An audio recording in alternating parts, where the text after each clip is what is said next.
Howdy doody, my name is Cameron, better known as Venus Theory. This is the UVI YouTube channel, and in this video I wanted to take a deeper look at Rumble with you. In this video we're going to break down some tips and tricks inside of Rumble and a couple things you should know about, and then jump into making some patches together that you can use as a starting point for all your bass design adventures. So, let's get into it. First up, let's take a look at some tricks with the oscillators.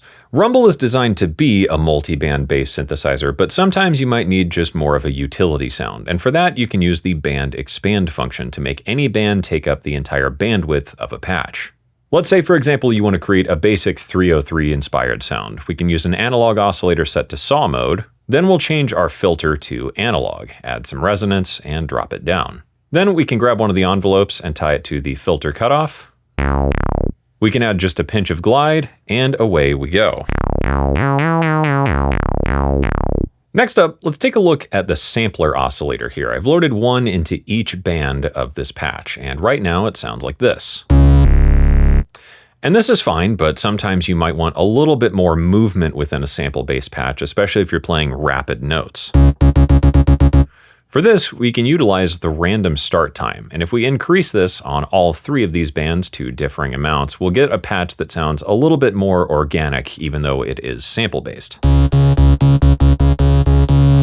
If we expand this band, this feature is especially useful to know about if you're introducing unison and detuning, because it can create some cool laser-style effects, but sometimes you might not want that. So by introducing some random start offset, we can get a sample-based patch that responds a little more organically. If you have some sounds of your own you want to load into Rumble for the sample oscillator, you can also do this with the import user sample feature here. Another powerful trick to know about within Rumble using the oscillators is the amplitude modulation within the shaper section. In the body, let's set this to a saw wave to start, and we'll change the character band into a timbral or wavetable oscillator. So now we have this. If we increase the amplitude modulation, we can get something a little more crunchy and interesting. This on its own is pretty powerful, but the cool thing to know about is that amplitude modulation is obviously affected by the type of oscillator you choose. If we change this oscillator out for another timbral oscillator and use a different wavetable with the same modulation being applied, that changes the entire character of this patch into this. Amplitude modulation is affected by anything you do within an oscillator applying amplitude modulation to another band. So if we increase some phase distortion, and maybe add in some FM, you can hear that everything being modulated within this band from the amplitude modulator is affected by that. This is pretty powerful, and considering it can be applied from both bands outside of a given band, there's a lot of tonal shaping possibility just by loading up amplitude modulation. Another great feature of Rumble is the voicing controls with unison, detune, and spread. Here in the air band of this patch, we just have a simple square wave. And let's say we want to add some expanded top end to this patch. We can introduce a few voices of unison, maybe add a little bit of noise in the analog oscillator, then use the detuning and stereo spread to widen out only the top end, and this can be applied with different settings per band within any Rumble patch. One last trick worth covering in the oscillator section is the ability to enable polyphony within Rumble. This allows you to create polyphonic patches or, of course, nice, harmonious, duophonic bass lines.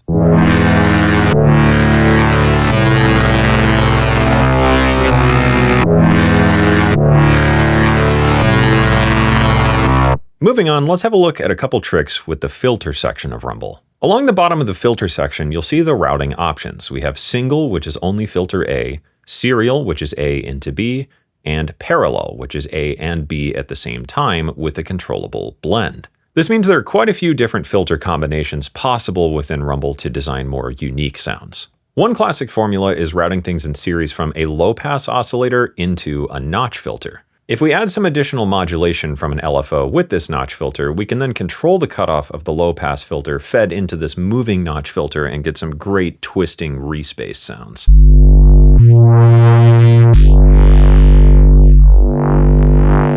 Another great combination is a peak filter fed in series into a formant filter. If we apply some LFO modulation to the morph of the formant filter, then go back and adjust the cutoff of our peaking filter, We can enhance different points happening within this formant filter for some additional character. One last combination I think is really fun is using a ripple filter in notch mode feeding in parallel into a swirl filter with some key tracking applied to the cutoff. Both of these are set quite resonant and create some really interesting metallic tones.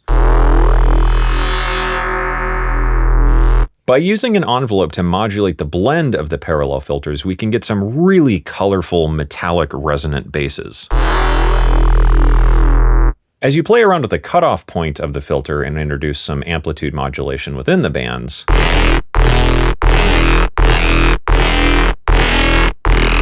there are a lot of different interesting characters you can pull out from any bass sound. Moving on, let's talk about some modulation ideas within Rumble.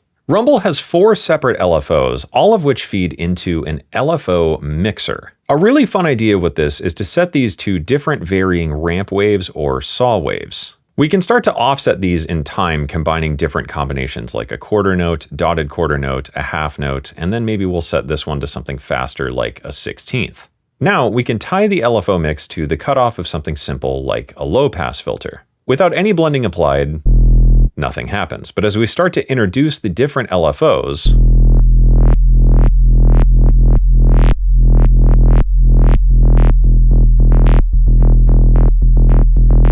you can create some really interesting syncopated rhythmic effects from the LFO mixer. Another really powerful modulator within Rumble is the analog drift source here. There are a lot of different ways you can apply this, but I think the most fun you can have with it is applying it to many different parameters within a patch. Here, I've only got 2 bands set up, both of which have saw waves feeding into a low-pass filter. On its own, this patch isn't really all that interesting. Now, we can start applying analog drift to different parameters, like the cutoff, the fine-tuning, maybe the syncing of the second band, and we'll do fine-tuning with the low band. And now we get this. It's pretty subtle at first, but we can start increasing the amount of modulation it's applying, as well as adjusting its rate and depth. Bringing in some voices of unison, a shaper, and using the analog drift to modify both the curve and amount of amplitude modulation occurring, from just a few saw waves we can get something a lot more lively that feels like a hardware synth. And because this analog drift modifier also moves over time, it's continuously varying things in very subtle amounts and can really bring a patch to life.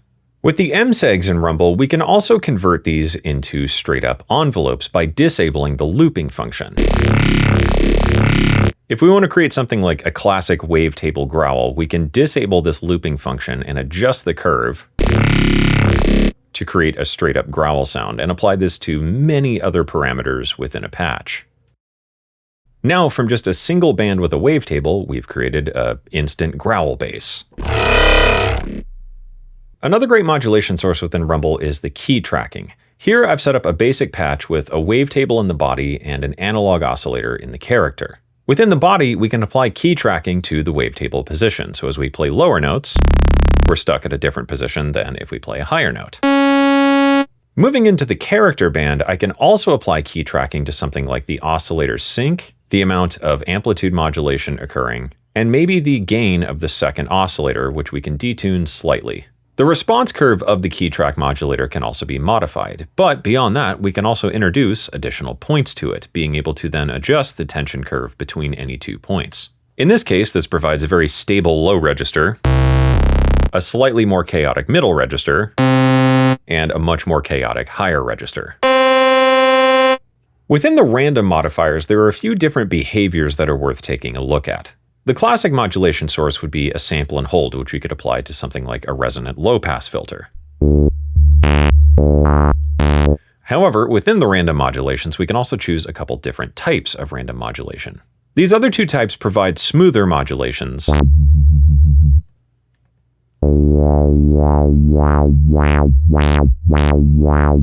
and both of these alternate modes can be applied to different parameters for different results. As an example, if we're creating a duophonic bass patch, and we want a little bit of instability within the tuning between the notes, we can add this random modifier to the fine tuning in a subtle amount.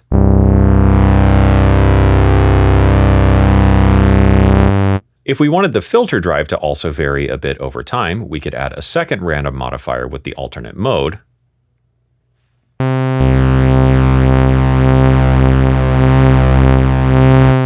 and get something that drifts around much more organically. I think these are particularly powerful if you don't use a synced rate to create slow, subtle modulation over time. Legato behavior can also be added into a patch, so if we go back to monophonic mode, as we trigger different notes, these random modulators won't re-trigger at a hard start point.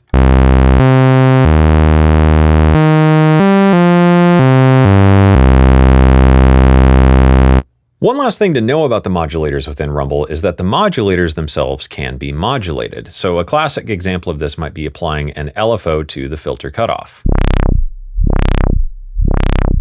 Let's make this unipolar for now, and then we'll jump over to the envelopes and create something like this. Now, back in our LFO section, we can drag this envelope to the rate of this LFO and get an exponentially decaying sine wave. All that out of the way, let's jump back to an initialized preset here and create a couple patch formulas step by step that you can use as a starting point for your own bass ideas. Let's start off creating a classic 808 sub patch. For this, I'm going to move the air band all the way to the top and just leave the body and character bands. In the body band, we'll use a square wave, and in the character band, you could use whatever you want. I'm just going to leave this as a saw wave for now. With the filter, we'll use a variable filter in low pass 4 mode. Then we'll drop the cutoff down quite a bit to find a clean sub point for our bass. Let's use the key of F sharp and dial that into where it feels right. Within our modulators, let's grab envelope 1 and apply this to our cutoff. Here we can create a long decaying tail where the filter will close off over time, leaving us only that clean sub note. If you want to adjust the amount of top end within the 808 patch, we can right-click this cutoff and adjust the amount of modulation coming from envelope 1. Now we'll use envelope 2 to adjust the global pitch of the patch. For this, we could create a long decaying envelope or a much shorter one. I'm going to set this about here and then adjust the decay curve. Then tighten up the decay to where it feels right. If we want to increase the release of the patch, we can use the amp envelope to add that decaying tail. It's also useful to adjust the release of the other envelopes within the patch in case you're playing rapid notes. One final trick with 808 patches is to use one of the end segs in envelope mode by disabling the loop. Here, we can create an additional curve that looks something like this. We can tie this to both our filter cutoff and the pitch of the patch to create something with a little bit more snap to it. Then we can use one of the macros to control the depth of this additional snapping. So we'll set this to 0% and increase the macro control to 100%. Now, if we need a bit of additional punch, we can dial this in with macro 1. Now let's create a formant growl patch. For this, we'll use all 3 bands and feed them into the formant filter. We can drop the cutoff to a point that feels comfortable, and then start messing around with the waveforms. I'm going to set these all to wavetables. For the wavetable modulation, we'll use mseg1 in envelope mode. Then we'll tie this to each wavetable's position. That leaves us with this. For some additional movement though, we'll go into the LFOs and use the unsynced mode with LFO1 and slow this down to something like 0.3 Hertz. Then we can tie this to the morph of the valve filter and set it to be unipolar. This will create a continuously variable shape within the formant filter. By increasing the drive and adding some additional effects and shaping to the patch, we can create that classic formant growl sound and adjust our cutoff to a point that feels right. One thing you may find yourself wanting to do in Rumble is enhance the stereo image of a patch. Here I have a growl patch I've created. But let's say we want to add a little bit more stereo interest without affecting the low end. Within the oscillator section, as we've discussed, the unison, detuning, and spread only apply to the selected oscillator. In this case, let's add a second voice of unison with some very slight detuning and just a little bit of stereo spread to the mids. Then here in the air band, we could add 4 voices of unison, some slightly more exaggerated detuning, and a much wider stereo spread. This gives us the classic formula of a wide top end, slightly wide mid-range, and mono sub. Now let's create a classic UK style bass. Within the oscillator section, we can offset different oscillators by octaves, semitones, and fine-tuning values. For a classic UK bass line, we might do something like increase the semitone tuning of the character or midband to a perfect fifth or 7 semitones, then raise the air or top band up an octave. To get that classic wampy UK bass, we can use a low-pass filter at a lower value, and we'll use an envelope to control that low-pass filter cutoff over time, creating a classic wamping effect. For our waveforms, we could use a sine wave in the body, a square wave in the middle, and a square wave at the top end, then adjust our cutoff modulation from that envelope to taste. With a little bit of added filter drive, that'll give you something like this.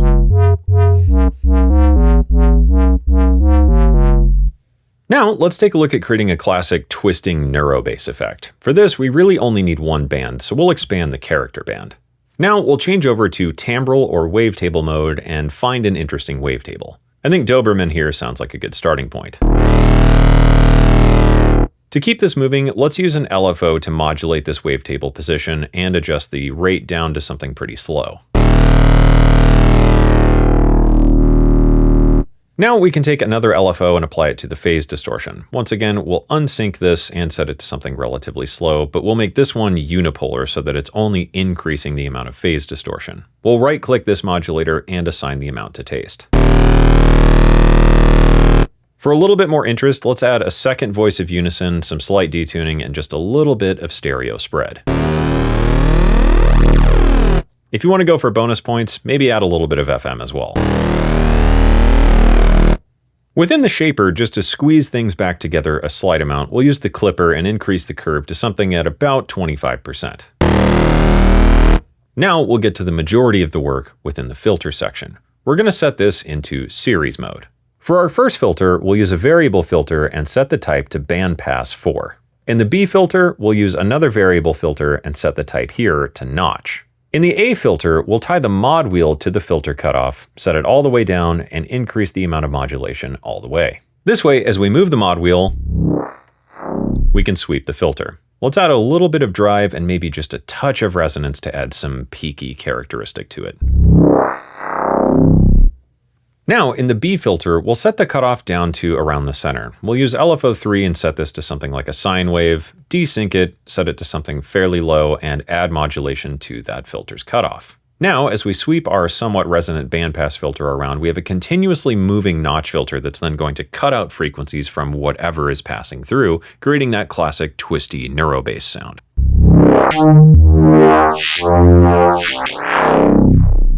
To expand on this, we can use the neuro effect with some dimension and additional notching mixed in relatively low at about 35%. We can move into the compressor and add some basic compression to glue things back together.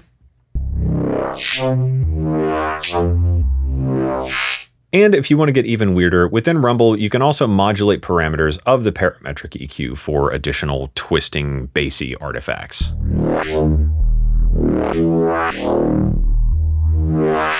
Now let's create a modern folding growl bass. For this, we'll use the timbral oscillator to create a wavetable within each band. Now, going to our MSEGs, we'll disable the looping mode to create an envelope and start adding some modulation to these wavetables. That leaves us with this. We can adjust the tension curve between the points and reshape this to create something a little more screeching growl friendly. We can open up our filter all the way and add just a touch of filter drive. And within the middle band, we can use this same MSEG to introduce some FM and increase the ratio quite a bit to create those modern screechy growls. Another interesting thing to play around with, though, is modulating the band splits within Rumble. Here we'll apply this MSEG to the difference between the character and air bands and just move this a tiny bit over the course of this growl.